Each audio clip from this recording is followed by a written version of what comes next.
বন্ধুরা আপনারা কি জানেন নর্থ কোরিয়ার সেনাবাহিনী প্রত্যেকটি ভিডিওতে কান্না করে কেন? তাছাড়া আপনারা হয়তো জানেন না নর্থ কোরিয়ার সেনাবাহিনীর অফিসাররা পোশাকে এত ব্যাজ পরে কেন? তাছাড়া নর্থ কোরিয়ার সেনাবাহিনীর বেতন বাচ্চাদের পকেট মানির থেকে অনেক কম। তো আজকের এই ভিডিওতে আমরা নর্থ কোরিয়ার সেনাবাহিনী সম্পর্কে এমন কিছু জানতে চলেছি যেগুলো জানার পর আপনার গায়ের লোম খাড়া হয়ে যাবে। তো ভিডিওটি অনেক ইন্টারেস্টিং হতে চলেছে, তাই শেষ পর্যন্ত দেখতে থাকুন। বন্ধুরা, সোশ্যাল মিডিয়াতে নর্থ কোরিয়ার সেনাবাহিনীর বেশ অনেক ভিডিও রয়েছে। এই সকল ভিডিওতে আপনারা দেখতে পাবেন যে নর্থ কোরিয়ার সেনারা কান্না করছে। এই সকল ভিডিওতে দেখা যায় তারা শুধু কান্নাই করে না, বরঞ্চ তারা এমনভাবে ভেঙে পড়ে যেন তাদের আপন কেউ মারা গিয়েছে। তবে নর্থ কোরিয়া ছাড়া পৃথিবীর অন্য কোনো সেনাবাহিনীতে এমনটা দেখা যায় না। বন্ধুরা, আপনারা জানলে অবাক হবেন, নর্থ কোরিয়ার এই সেনারা বাধ্য হয়ে কান্না করে। আসলে নর্থ কোরিয়াতে মিলিটারির যত সোলজার রয়েছে, যখন তারা তাদের বড় অফিসারের সাথে দেখা করে তখন তারা জোরে সোরে কান্না করতে শুরু করে দেয়। এই কান্নার মাধ্যমে প্রকাশ করা হয় যে তারা কিম জং উন এবং তার অফিসারদের কতটা ভালোবাসে। তাদের কান্নার মাধ্যমে এটাও প্রকাশ পায় যে তারা তাদের দেশকে কতটা ভালোবাসে। যদি কোনো সোলজার এভাবে কান্না না করে তাহলে তাকে কিম জং উন এবং নর্থ কোরিয়ার দেশদ্রোহী মনে করা হবে। কারণ যদি কোনো সোলজার কান্না না করে তাহলে এটা ধরে নেওয়া হয় যে ওই সোলজারের মনে কিম জং উনের জন্য কোনো ভালোবাসা নেই। তো এই কারণে নর্থ কোরিয়ার সোলজাররা যখন কিম জং উনের সাথে দেখা করে কিংবা বড় অফিসারের সাথে দেখা করে তখন তারা এইভাবে কান্নায় ভেঙে পড়ে। এই সময় যদি কোনো সোলজারের কান্না না আসে তাহলে তাকে জোর করে কান্না করতে হয়। এক কথায় জীবন বাঁচাতে হলে কান্না করতে হবে। বন্ধুরা, সত্যি এই বিষয়টি অনেক অদ্ভুত।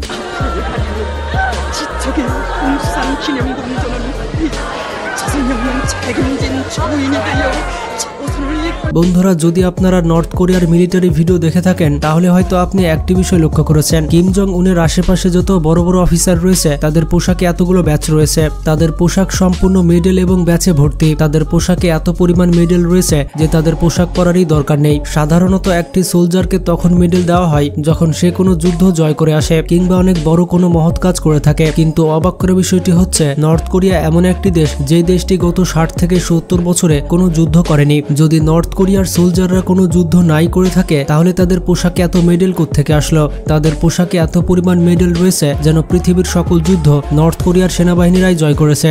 আসলে এর পেছনে অনেক বড় পলিটিক্স রয়েছে। নর্থ কোরিয়াতে সেনাবাহিনীকে মেডেল দেওয়ার প্রথা চালু করেছিল কিম জং উনের বাবা কিলিং সাং। এর কারণ ছিল কিম জং উনের বাবা চাইতো নর্থ কোরিয়ার উপরে রাজ করতে, আর সেনাবাহিনীর সাহায্য ছাড়া এটি অসম্ভব। আর সেনাবাহিনীকে হাত করার জন্য কিম জং উনের বাবা কোনো কারণ ছাড়াই সেনাবাহিনীর অফিসারদের বিভিন্ন ধরনের মেডেল এবং অ্যাওয়ার্ড দিত। যেমন যদি কোনো সোলজার একটি ভালো নিশানা লাগাতো তাহলে শুধুমাত্র ভালো নিশানা লাগানোর জন্য তাকে মেডেল এবং অ্যাওয়ার্ড দেওয়া হতো।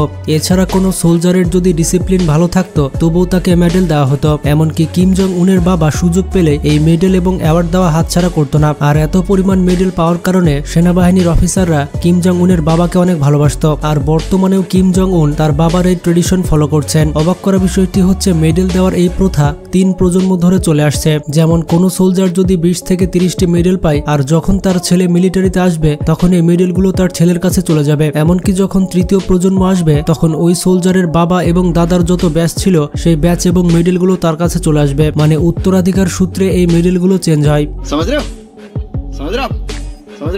তো বন্ধুরা, বুঝতে পারছেন নর্থ কোরিয়াতে কোনো সোলজারের যদি যোগ্যতা নাও থাকে তবুও তার পোশাকে মেডেল এবং অ্যাওয়ার্ডসের অভাব নেই। বন্ধুরা, সেনাবাহিনী ডিউটি করা কোনো সাধারণ বিষয় নয়। একজন সেনাবাহিনী তার জীবনকে বাজি রেখে দেশের সেবা করে থাকে। এমনকি দেশের জন্য জীবন দিতে হলেও এ সকল সেনাবাহিনী পিছপা হন না। পৃথিবীর প্রায় প্রত্যেকটি দেশই তাদের সেনাবাহিনীকে অনেক ভালো সুযোগ সুবিধা এবং বেতন দিয়ে থাকে যাতে করে সেনাবাহিনীরা তাদের পরিশ্রমের ফল পায়। কিন্তু নর্থ কোরিয়া দেশটিতে এমনটা হয় না।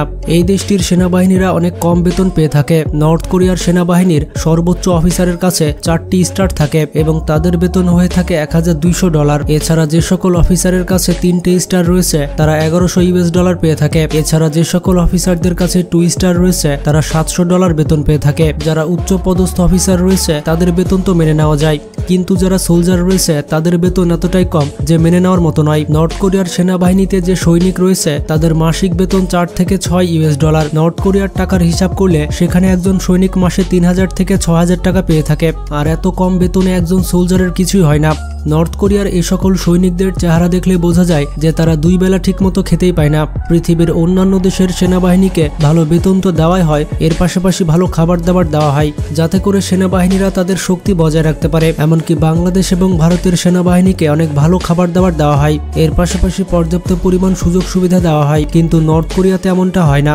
এই দেশটিতে সেনাবাহিনীকে ঠিকমতো খাবার খেতে দেওয়া হয় না। আপনি যদি নর্থ কোরিয়ার মিলিটারির ভিডিও দেখে থাকেন তাহলে এই ভিডিওগুলোতে সোলজারের বডিকে দেখে বুঝতে পারবেন যে এদেরকে কত পরিমাণ খাবার দেওয়া হয়। তাদেরকে দেখে মনে হয় তারা অনেক দিন ধরে খাবার খায়নি। আসলে সৈনিকদের সাথে অনেক খারাপ ব্যবহার করা হয়ে থাকে। তাদের খাবারের টেবিলে এত বড় লম্বা লাইন থাকে যে সৈনিকদের লাইন শেষ হতে হতে খাবার শেষ হয়ে যায়। প্রতিদিন এমন অনেক সৈনিক থাকে যারা খাবার টেবিলে কোনো খাবার পায় না। এর পেছনে কারণ হচ্ছে নর্থ কোরিয়াতে প্রচুর পরিমাণে সোলজার রয়েছে, কিন্তু সৈনিকের হিসাবে তাদের খাবারের বাজেট অনেক কম, আর এ কারণে বেশিরভাগ সৈনিকরা পেট ভরে খাবার খেতে পারে না। শুধু এতটুকুই নয়, এ সকল সৈনিকদের থাকার জন্য যে ক্যাম্প দেওয়া হয় এই ক্যাম্পগুলো অনেক ছোট হয়ে থাকে, আর একটি ক্যাম্পের মধ্যে 15 থেকে 20 জন সোলজারকে রাখা হয়। এদিকে কিম জং উন খেয়ে খেয়ে মোটা হচ্ছে, কিন্তু সৈনিকদের ঠিকমতো খেতে দিচ্ছে না। আর এর থেকে খারাপ জীবনযাপন আর কি হতে পারে। বন্ধুরা, বাংলাদেশ হোক কিংবা ভারত, সেনাবাহিনীতে যোগদান দেওয়ার জন্য যুবকরা নিজের ইচ্ছাতে অ্যাপ্লাই করে থাকে, কিন্তু নর্থ কোরিয়াতে একটি অদ্ভুত রুল রয়েছে। যখন এই দেশে কোনো বাচ্চা জন্মগ্রহণ করে তখন তাকে অবশ্যই সেনাবাহিনীর ট্রেনিং গ্রহণ করতে হয়। এমনকি নর্থ কোরিয়ার কেউ যদি সেনাবাহিনীতে আসতে না চায় তবুও তাকে জোর করে সেনাবাহিনীতে যোগদান দেওয়া হয়, হোক সে ছেলে কিংবা মেয়ে। নর্থ কোরিয়াতে সবাইকে মিলিটারি ট্রেনিং নিতে হয়। নর্থ কোরিয়াতে এটি একটি সাধারণ ব্যাপার।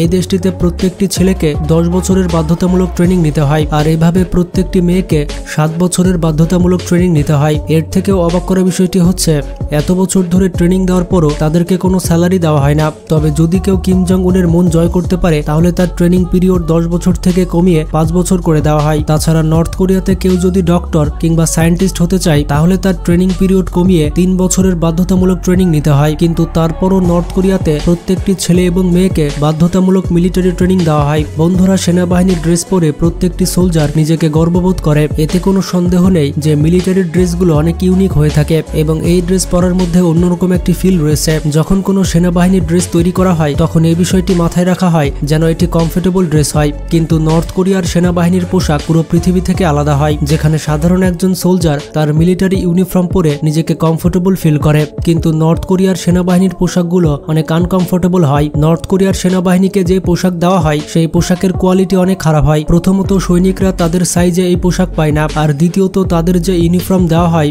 সেই ইউনিফর্মগুলো এতটা বড় হয় যেন তাদেরকে দেখে মনে হয় তারা তাদের বাবার পোশাক পরে এসেছে। এমনকি নর্থ কোরিয়ার সেনাবাহিনীর যে অফিসাররা রয়েছে তাদের পোশাকের কোয়ালিটি অনেক খারাপ হয়। এছাড়া মিলিটারি জুতার কথা বললে তাদের জুতার কোয়ালিটি অনেক লো হয়ে থাকে। এবং অবাক করা বিষয়টি হচ্ছে নর্থ কোরিয়ার সেনাবাহিনী প্রতি 2 বছর পর পর একজোড়া পোশাক এবং জুতা পেয়ে থাকে। 2 বছরের আগে যদি ইউনিফর্ম এবং জুতা খারাপ হয়ে যায় তাহলে এটি সোলজারের নিজস্ব বিষয়। সোলজারকে এই বিষয়টি নিজে ম্যানেজ করতে হবে। তো বন্ধুরা, নর্থ কোরিয়ার সেনাবাহিনী কত কষ্টে জীবনযাপন করে থাকে তা তো আপনারা দেখতে পেলেন। নর্থ কোরিয়া সম্পর্কে আপনার ব্যক্তিগত কোনো মতামত থাকলে সেটি কমেন্ট করে জানাতে পারেন। এইরকমই আনকমন ইন্টারেস্টিং সব ভিডিও পেতে আমাদের চ্যানেলটি সাবস্ক্রাইব করে পাশে থাকা বেল আইকনটি ক্লিক করে দেন। ভালো থাকবেন, নিজের খেয়াল রাখবেন, টেক কেয়ার।